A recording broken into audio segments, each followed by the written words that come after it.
welcome to another edition of the A-List Podcast. I'm your host, A.Sherrod Blakely, with the co-host with the most, Kwani Lunis. What's up, Kwani? I'm here. Happy Tuesday, happy Wednesday, whenever you're listening to this.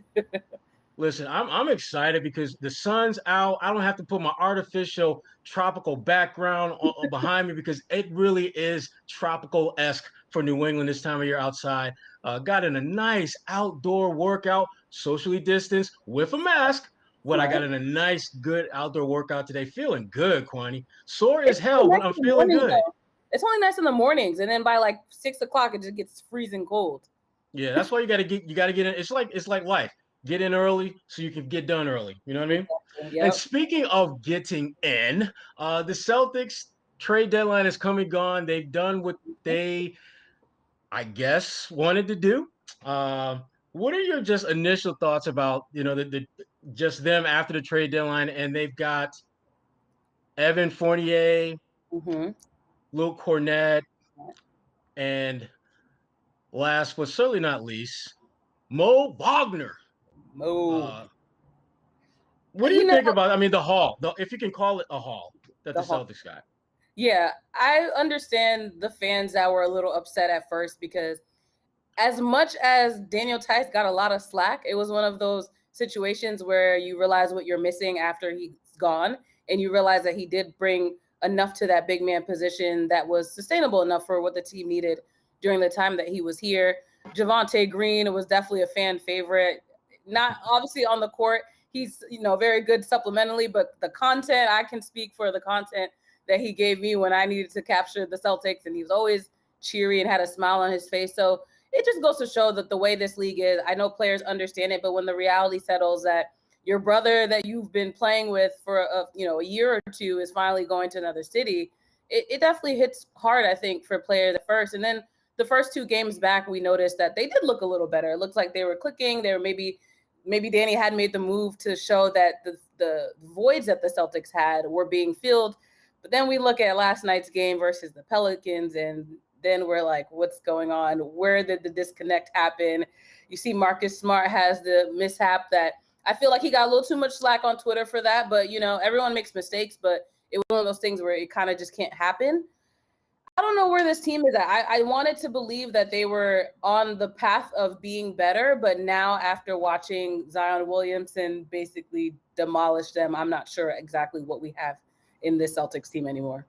Well, here's the thing. First of all, I hated to see Theis go of all those guys just because I thought he was the one guy that brought the most value. Yeah. But when you think about the last image of Daniel Theis, was him missing that potentially game-winning corner three. And then the guy that replaced him, who's also German, and Mo Wagner, had the same shot from the same spot. Different time in game, but same spot, and he made it. Yep. And it was just like, okay, I don't want to draw the parallels, but it's impossible not to. I think the Celtics definitely, made themselves overall better at the trade deadline, but it doesn't move the needle. It wasn't the kind of moves that these are the kind of moves that if you've got a Kyrie Irving, a Gordon Hayward, an Al Horford, and a Jaylen Brown and Jason Tatum all on your team already, and you make these moves, it's a great day because you added a little something to an already really stocked, loaded team. But they got lots of holes to fill still. And they did not, I think, do an adequate job of really addressing them. But the one, if you want to look at a silver lining in all of this, was it forced Brad and Danny to unleash the Time Lord. And he has been really good. But he's not going to be good, and he's not going to be great every night. He's going to have some down nights. And I thought his last game out was not one of his better performances. But his body of work is only going to get better in time. And so I'm excited. I'm excited to see about what he's got going forward. And I'm also excited about Kwani, and I know you feel me on this. Yeah. Fans are back at the TD Garden. That was really exciting, not just to see them in the stands, but to hear them. There were points in the game where those 2,500 folks were pretty damn loud, getting on the refs about questionable calls and things like that, which you just can't be a Celtics fan and not do that and make your presence felt. What did you think about just having fans back in the stands and how that's going to be for this team? Yeah, you made two really good points. For one, I want to talk about Robert Williams a little bit. Brad Stevens was on 98.5 earlier today talking about how, you're going to naturally see a difference in his game, because when you're coming off the bench versus being a starter, that is definitely a big adjustment that he needs to make. But to your point, I definitely think over time we talked about this on a few episodes ago, where we just want to see more consistency. And once he's able to get more of those starting reps, I think he'll be able to get in a rhythm quick enough. He seems like a smart enough player to just really adapt to that difference. But when you talk about the fans, I think the fans are crucial. We know the TD Garden gets loud. We know that they literally are that sixth man for this Celtics team. On any given year, any given season, the Celtics TD Garden will really be a determining factor in the outcome of the game. Obviously, last night I saw some tweets about way to welcome back your fans. I know they weren't too happy about the results, but overall, I think fans being in the arena is definitely, hopefully, going to make a difference when it comes to the energy that comes with the game. Because, a lot of times we've seen when they're at home, there's not that energy because they're not really getting that motivation from the crowd and feeding off of the crowd. So hopefully that can play a role in us seeing a better team, a more energized team that could hopefully translate into more wins. Yeah, I think there's certain teams that the way they're built, they can just walk into an empty gym and just bust you for 40. They could walk into a packed house and drop you for 40. The Celtics are not built that way. They are a team that, they have to really, I think, kind of build up to being really, really good. And they feed off the crowd as much as any team in the league. In part because they've got great fans, but also because I just think that they're built to be successful that way. They're used to having that extra something that they can look to and turn to give them that little extra motivation, adrenaline boost, if you will. And I think it's definitely something that's going to help them down the road. And what I'm curious to know what's going to help them down the road, and we'll talk to our guest in a minute about this, is the new guys. Luke Cornett, our good friend Mo Wagner, and most importantly, not least, Evan Fournier. Although I've heard his first name pronounced Avon when he was drafted, and I've heard everyone since then pronounce him Evan. So I'm curious to know what's his pronunciation. And one guy who just might provide clues to how to pronounce his name is our guest, Josh Robbins with The Athletic, longtime beat writer covering the Orlando Magic. Now he's with The Athletic. Hey, Josh, welcome to the A-List Podcast. How are you doing today, my friend? I'm great, except I am a little concerned. I've got, what little hair I have is kind of sticking up in the wrong places. I'm liking the curl, though. Just let it go. Just let it go. It's more than to the club. That's the way it works for me. We can't all have the lovely locks like Kwani Lunis. So, the rest of us make do with what we got, So. And the Celtics. Important question. How do you pronounce the French big man's name?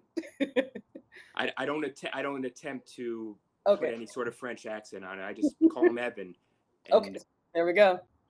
So so that's good to know, because I went back and I looked at some clips of when he was first drafted, and David Stern is referring to him as Evan Fournier, and I have not heard that from anyone other than David Stern on draft night. So I don't know whether the late commissioner got his French pronunciation guide in the wrong place on a black market or something, or whether he was pronouncing it right and the rest of us are wrong. Right. I tell you what, though, Josh, I mean, you've been around, Mr. Fournier longer than any of us. And so, I mean, obviously we know the numbers. He averaged 19.7 points this year, was shooting the ball really well. But what can you tell us about him that may not necessarily show up in the box score and may not show up on a Zoom call? I think he's a much better teammate than he's given credit for. If you look closely at how he played in Orlando, if a teammate got a technical foul and was in danger, for example, of getting a second technical and getting booted out of the game, it would be Evan who was the first person on scene to calm his teammate down. If you talk to Mo Bamba called Evan Fournier the heart and soul of the Magic. We've heard that about him before. For his intensity and welcoming Mo under his wing and supporting Mo. So that is the Evan I covered and know. Wow. Evan saving teammates money. That's a beautiful thing. That's you don't see that too often, because guys typically, it's kind of like, I'm gonna figure out how I can do my thing. And if you lose your cool, well, sorry. Good for him. Good for him. Now, he wasn't the only player that the Celtics were involved with and talking to. You got our good friend Aaron Gordon, who for Celtics fans, they remember Aaron all too well for just the connection he had with Harvard. His sister played at Harvard, and then there was that huge photo. Matter of fact, I posted this on social media where he was on the bus and he had a basketball in his hand and he was in Boston and everyone was freaking out like, oh my God, they're gonna draft Aaron Gordon. When in fact he was just kind of hanging out with his sister and he was just going, what can you tell us about just how close the Celtics were to some of those other guys? And we're talking about Aaron Gordon, but also Vucevic was a name that certainly got a lot of Celtics fans kind of geeked up and gassed up, thinking maybe he's going to be a Celtic. How close were they to just really cementing deals with some of those two other guys? I suspect that they were not very close on either Nick Vucevic or Aaron Gordon. Denver had a better package of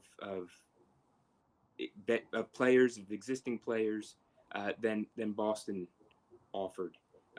That's my understanding, and partly because of the inclusion of R.J. Hampton, who is potentially a high ceiling guard in the first year of a rookie scale contract. As for Vooch, I think the key there are the 2 incoming first round picks, and also Chicago's willingness to take on Al-Farouq Aminu's final year of his contract. The reality is that Boston most likely will fare much better in the next, both in this year and then 2 years from now, and would have conveyed a much worse first round pick than Chicago is likely to convey. So I don't think Boston came very close in either Vucevic or Gordon's case. And the Magic have overall the last 2 years have some kind of playoff presence, overall. So why do you think it seems as though at least the team is looking like they're trying to rebuild all over again? Well, I think you're exactly right. That's what they're doing.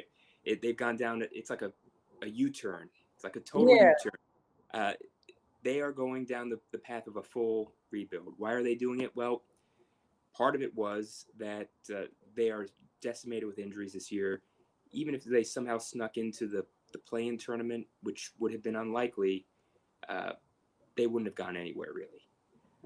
The intention heading into this year was to make the playoffs and maybe even host a first-round playoff series. I think that was way out of that was not going to happen, but they would have made the playoffs if they were fully healthy. But the reality is Aaron Gordon wanted a trade. Evan Fournier it remains in the final year of his contract. If the Magic didn't make any cost-cutting moves anywhere else, they wouldn't have been able to keep Evan under the tax. And then Vooch, their best player by far, 2 years remaining on his contract. Would they be able to even re-sign him 2 off seasons from now? That's a valid question, and that's the path they went, and I think it's going to be potentially a very long path back to relevance.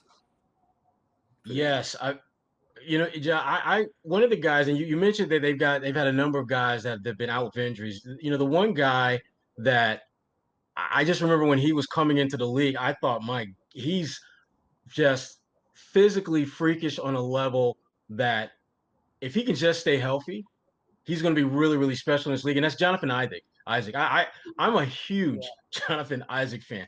How much did his upside play into, even though obviously he's out with an injury, but I would imagine that there was some interest around the league for him, even though he's hurt. And how much did his upside play into the willingness for Orlando to kind of hit the reset button, knowing that they had a guy with that type of potential, if healthy, still in the fold, still on his rookie deal? And extended for the next 4 years after this too. It did. So, okay. It's part of it is that J.I. and Aaron Gordon play the same position. You could put Aaron Gordon at the 3, you could put J.I. at the 3, but their skill sets both kind of make them really 4s. So it would have to be one or the other. Plus, the Magic have a pretty talented, pretty skilled rookie named Chuma Okeke, who's also a power forward. A very unbalanced roster Orlando had heading into the trade deadline, and this starts to make things right. they've got a long way to go, but in terms of balancing the roster, this did it, but it did it at the expense of losing Aaron Gordon, who didn't want to be here anyway. What do you see them building around? Or do you think that that's something that they just do through the draft? I think that's primarily what they're going to do through the draft. A lot of it depends on how well Jonathan Isaac and Markelle Fultz develop with their shots. If Markelle Fultz gains a shot and becomes a 35% or better three-point shooter, then he suddenly skyrockets his ability. Same with AI, because J.I. could be a defensive player of the year if he's healthy. Yeah, I agree with that about Isaac. Again, his size, his length, his lateral quickness, the versatility that he brings to the game when he's healthy. I think he could be such a really high impact player. And just being around Weltman, being around John Hammond, Jonathan Isaac is their kind of guy. People forget that when John Hammond was in Milwaukee, all he did was just draft length, length, length, and more length after that.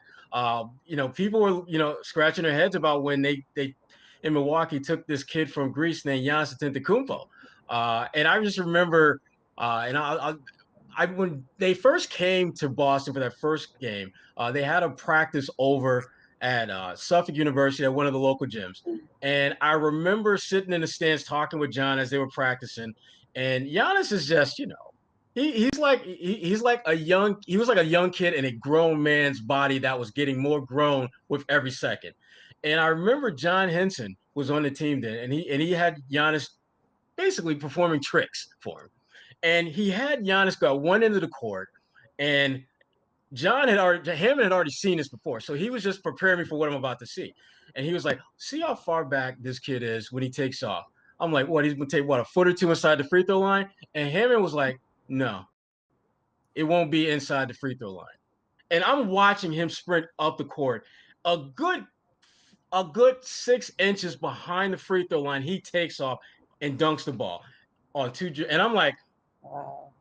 whoa. And Danny Ainge traded up 2 spots for Kelly Olynyk as Giannis went 2 spots after that. Yeah. That's So Orlando, I think unbelievable. Orlando has the kind of roster that over time is going to pay off because of all that length.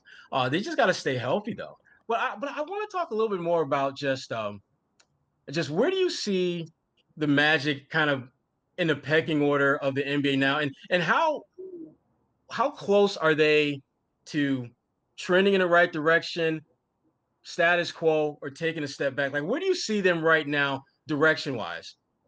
Well, they've taken an unmistakable step back in the short term in terms of their ability to compete.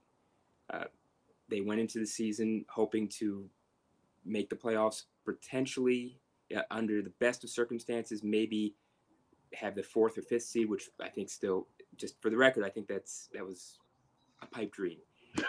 But now they are more or less hoping to win the draft lottery, because that the biggest part of their rebuild really is how they do with their own picks. And can they make the most of them? Can they draft well? But I think you can make the fair point that they're actually further along toward being relevant now after those trades than they were beforehand, because it was very difficult to ascertain or envision a legit pathway for them to get much better.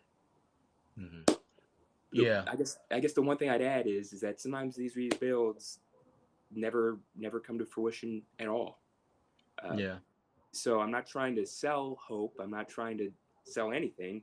I'm just saying this has the chance for a much higher ceiling, but it also has the chance for a much lower floor over a longer period of time.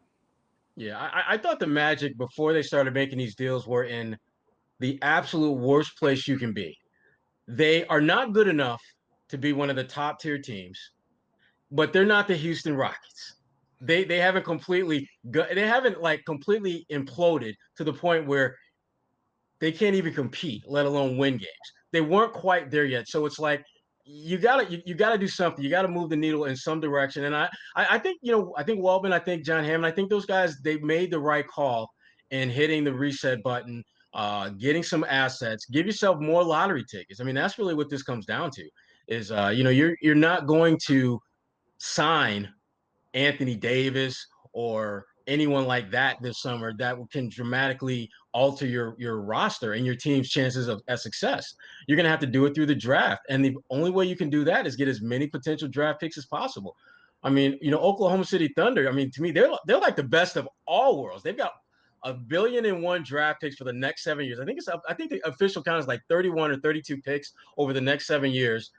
And they have a roster with guys that are able to compete. Not win a bunch of games, but be competitive. And I look at Orlando having the potential, without as many picks, but the potential to be that kind of team in the short term where they're able to compete when they're healthy and get some more high-end talent through the draft and develop them. Culture. I love your coach.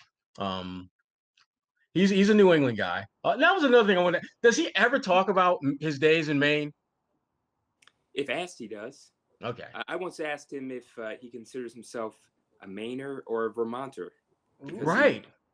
He grew up in Derby Line, Vermont, or the second half of his adolescence, really. I guess from 6th grade on, roughly. He grew up in Derby Line, Vermont, which is right at the border with Quebec. I've been there for a story. He refuses to. He that's the one thing he won't really quite answer. Because he doesn't want to offend anyone from Maine, or he doesn't want to offend anyone from Vermont. But you're right, he is a legit New Englander. Yes, right, and a guy that even going all the way back to when he was high school was known for his defense. No surprise, as an NBA coach, it's his defense, and no surprise when you press him on trying to pick a side, he gets defensive and says, "I'm not going to pick a side. I love them both. I'm a to me, the easy way out is say I'm a New Englander. That's what I am." Kwani. Wait, I have one more question before we get into game time. See, I'm the because I love playing games. Thank you. I love game time. But Evan Fournier. So I saw this stat according to Elias Sports Bureau. He is the 4th player in shot clock era to go 0 for 10 or worse in his debut for a new team. I think people are overreacting because I think, you're going to have nerves. It's hard to adjust to a new team, a new system. But from your perspective, what do you think he does need to do to adapt to this Celtics system from your experience? I think he just needs to be himself because that performance, that 0 for 10 performance kind of just told me he was pressing a little bit. Because of all the things who he is, he's a competitor first.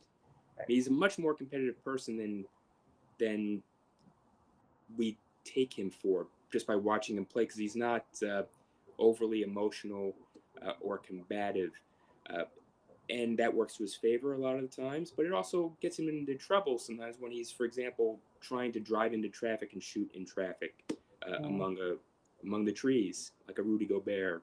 Yeah. So how can he fit in? I think he'll just be fine if he is himself. And he's a quality shooter. He's roughly a 40% 3-point shooter. Those shots will fall in time. Yeah, I mean, I just just watching that first game, the thing that I noticed more than anything, and it was like almost immediately upon him getting into the game, and I was hoping it would go away, was that you could tell that he was out there thinking so much and not just playing. He would get to spots, and I remember seeing him get to certain spots on the floor. And Josh, I know you've seen this also, where when he gets to certain spots, you get him the ball right there in his hands, it's going up and then it's going down. That shot is going to go down more times than not. And there were times where Kemba or Tatum or Pritchard would get him the ball in spots that normally he would be aggressive and assertive and take those shots, and he would catch it and he would think about it, and then he would put it on the floor, or then he would pass it. And then when he did take shots, they weren't in rhythm. There was no flow to them. And so I'm not worried about him, because I think once they went back and looked at the video and he saw what we all saw, he's probably kicking himself thinking like, damn, that's just not who I am. That's not why they traded for me. If this is not going to get me that $20 million a year contract I think I'm going to get in the offseason, that's not going to get it done. I'm not worried about him too much because the one positive I took about it is that he was still able to get where he needed to be. And I think he's going to figure out real quick that playing with Tatum, playing with Jaylen Brown, playing with Kemba Walker, that's going to get him a lot of wide open looks. I mean, look at freaking Luke Cornett. I mean, if you didn't know better, you think he was like the second coming of Kevin Love, the way he's just rolling out there, hitting shots. And you know why? Because they're wide open. They're wide freaking open. And I think Evan, I'm not worried about Mr. Fournier. I think he's going to be fine. I actually have something that I think is relatively intelligent. We'll see. We'll see. You got lots of intelligent stuff, Josh. Come on. Well, anyway, I think we have to remember that for the majority of his career, the top offensive player he's played with is Vucevic, and really only Vucevic.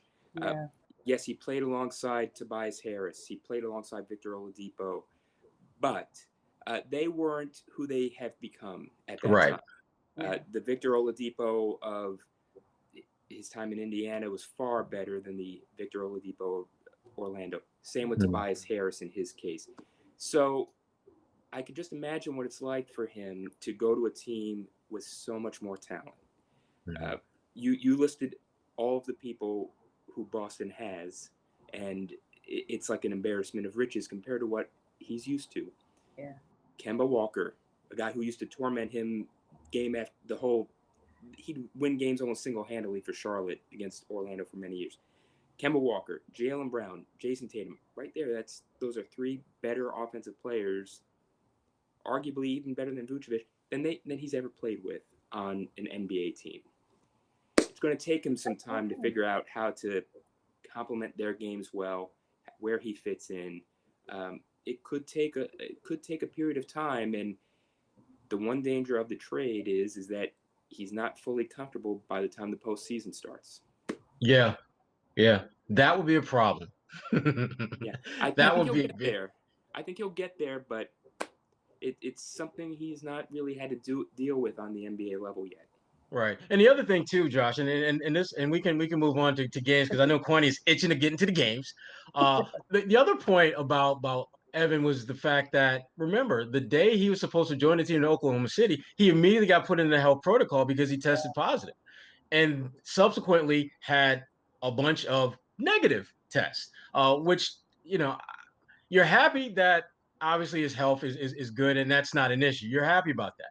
But he pointed out when he spoke with us just kind of how it sucks, the timing of that positive test right when you were about to join a new team and you're trying to figure out who the hell is Robert Williams, what's this Time Lord talk that I keep hearing about. And this there's so many different things and nuances that as a player you're trying to figure out on the fly when you join a new team, and then to not be able to join that team for a positive test that is followed by a bunch of negative tests. I know that's frustrating, and part of me wants to believe that it was the perfect storm for him to struggle out the gate. When you look at the health and protocol situation, just being traded in general, and as you pointed out, Josh, which is a really good point, the talent level that he now has to basically not only step his game up to, but figure out how to fit in with. I think you're right, Josh. I think that's going to take a minute for him because it's a lot easier said than done when you're talking about joining a really good team and you're a good player as well. Because you want to show the guys that you belong, but you don't want to step on any toes in the process. So finding that balance, I think, is definitely something that Mr. Fournier is going to be trying to figure out sooner rather than later. Okay, Kwani, you've been itching enough. I will. But to your point, I think he definitely fits in with the fans on Twitter. He took no time in trolling them and telling them to look up his last name on Google. I would not suggest doing that. But it is time for some games. Fill in the lane. We'll ask you a question. You fill in the blank with your answer. So this is the scenario. Blank was the best offseason pickup at the trade deadline because of what? Tough. I would say it's probably Vucevic in Chicago, because he not only makes the team better, he makes Zach LaVine better, and it could have a role in keeping Zach LaVine long term. And Vucevic was the one lone reigning All-Star traded, correct? Yeah. So that's my take on that. Current All-Star Victor is a 2-time former All-Star. I know he was traded, but he's not an All-Star this year. So, yes, that's my answer. I'll stick to it. Yeah, that's a good one, and I was thinking that as well. But in all be the contrarian that I will be, I'm gonna go in the East and go with PJ Tucker, and here's why.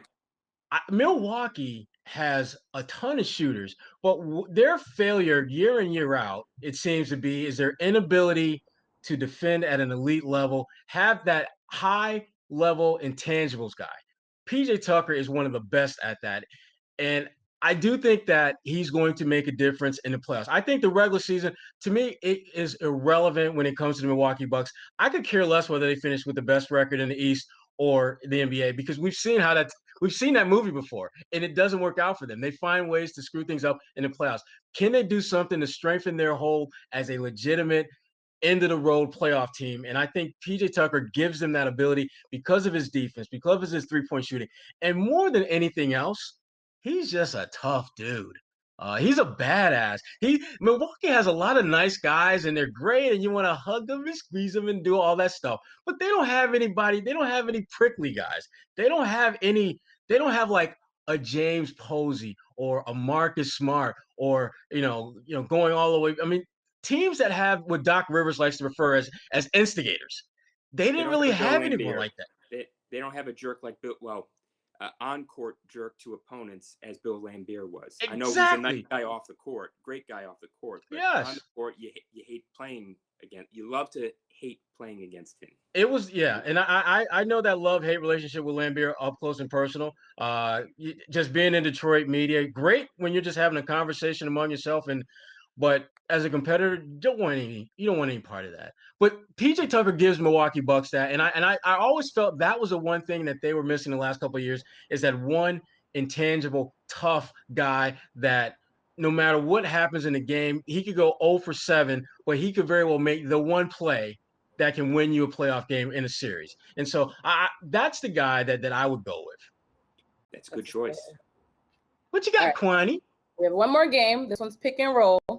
You get 2 options. You pick I love pick and roll. And you explain why you're rolling with them.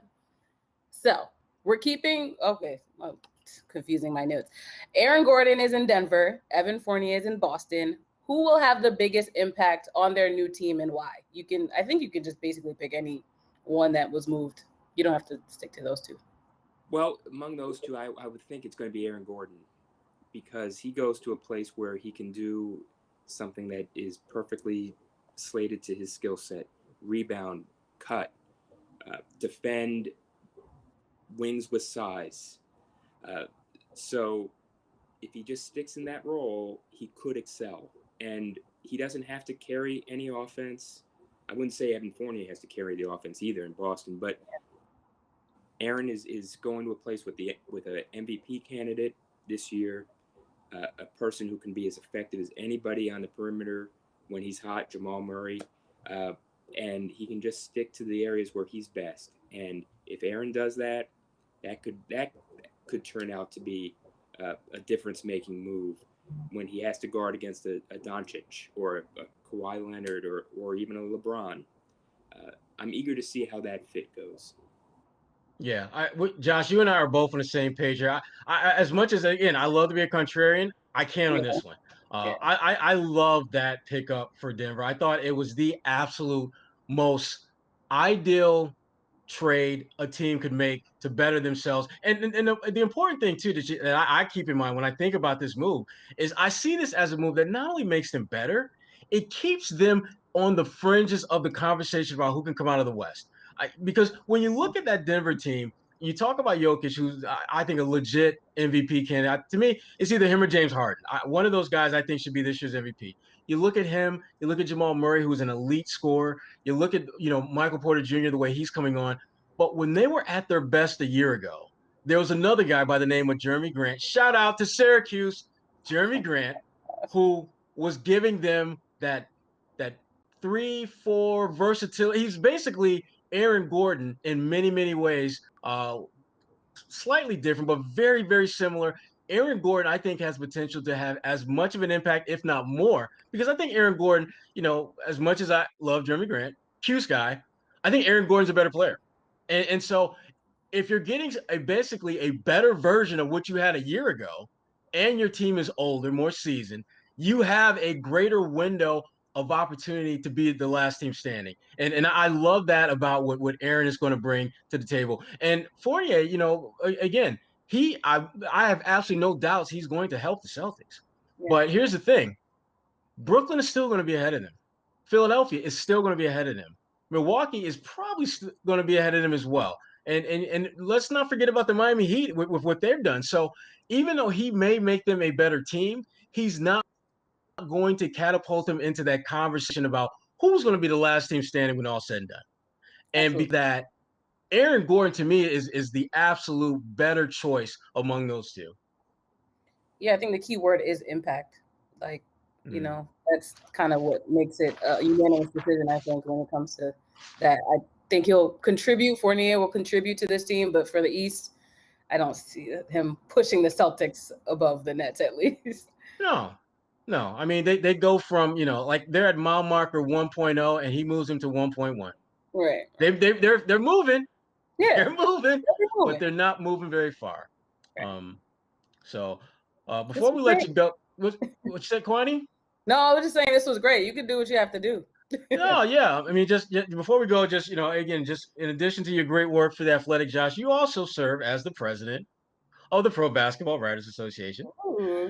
And yes, we have royalty in the building, Kwani Lunis. I know. I take a bow. I take a curtsy.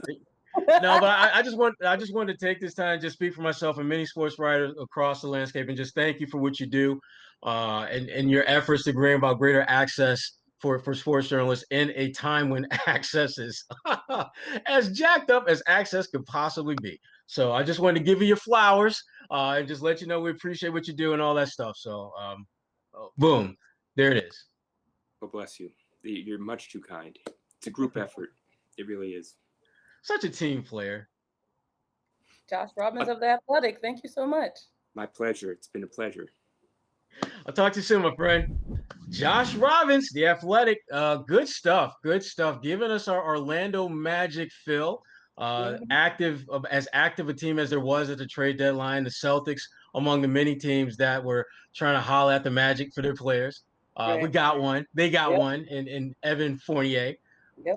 What'd you think? What'd you think about Josh?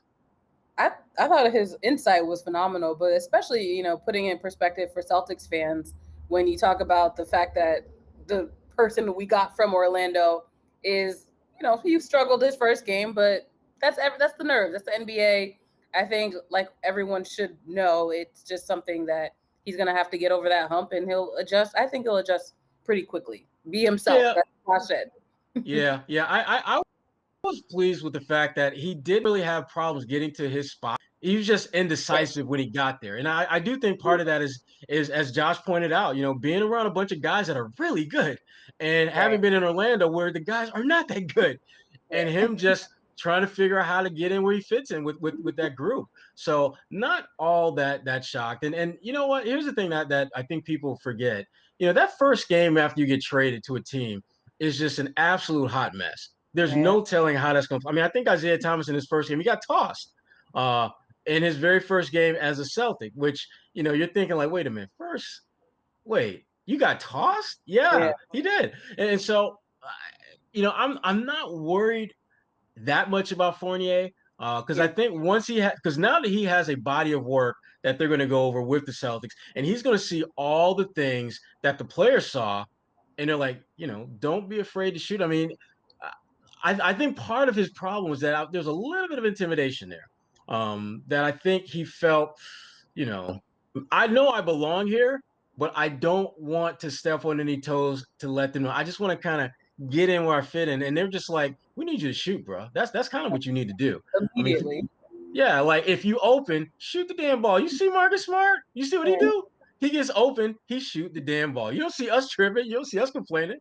Right. But mention Marcus Smart. Another thing that stood out to me from Josh's conversation is when he called Evan Fournier the heart and soul of the Magic. And Marcus Smart is considered the heart and soul of the Celtics team, according to his teammates. So I'm very curious as to how he will fit into that locker room and if he'll be like a duplicate of what Marcus is. And hopefully that they complement each other in that sense. But it's good to know that there's another player that is on this team that is willing to advocate and look out for his teammates. Yeah, I think there will definitely be a certain amount of replication with that, which is kind of funny because, Danny Ainge made it clear that they are very open to bringing Evan back beyond his contract expiring. And just knowing the salary cap situation that the Celtics are going to have, there's no way they can do that unless they get rid of someone from within their core. And it ain't going to be Tatum. It ain't going to be Brown. And so then you start looking around. Who's left? They might want to replace. They might want to do a little open heart surgery and replace the heart and soul with a newer type of heart and soul. Yeah, so it'll be interesting to see how those two work together, and more specifically, how does Evan complement Tatum and Brown? Because I think that's going to be really telling for the Celtics to figure out what they can do. Because the worst case scenario for the Celtics is that Evan Fournier doesn't work out. The team gets to the playoffs, don't go far. He becomes a free agent this summer, and the Celtics generate another traded player exception, similar to what they did for Gordon Hayward, and have another year or so to play with that. And so that to me is like the worst case scenario for them with Evan. Best case scenario for them is to figure out a way to either bring him back or bring in another high talent elite player, Bradley Beal, that could really impact this team in a significant way, Bradley Beal. That again, the Celtics will be looking. They'll be looking for guys who can make a difference in this team in a really, really big way, Bradley Beal. So, I'm not sure who that player might be, but you just, Danny Ainge will be looking. Use your imagination, people. Yeah, and Jason Tatum, Jason Tatum is throwing out more assists these days than he ever has. So he just might be able to assist, Danny in that effort. I mean, you just never know. You never know. But what we do this week? Yes. What do I got coming this week? Let's see. Well, let's see. For Boston Sports Journal, we're going to look at this homestand coming up that the Celtics are currently getting started and just really kind of dig into just how important that is for them to really get back on track. Kind of look at their strength of schedule right now, which is somewhere in the middle of the league. It's not terribly difficult, but it's not a cupcake bunch of games either. So just looking at that and just looking at can they put together a run during this homestand to get back into the thick of things. Whereas right now they're like, they're in that 6-10 range where, they're looking at having to be in the play-in portion, but they could easily put together a strong week and a half of basketball and find themselves in the 4 or 5 spot. So there's that. For Bleacher Report, I'm actually working on another Celtics story, just kind of looking at where do the Celtics go from here now that the trade deadline has passed. It didn't exactly get what they were hoping for.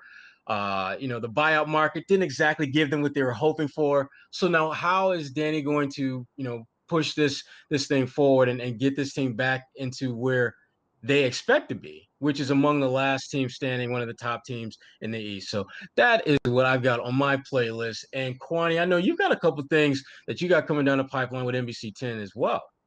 Yeah, I'm not sure if I told people here yet, but 10 Questions with NBC 10 Boston is a podcast now. So if you don't have time to watch it, you can listen to it on your favorite podcasting app.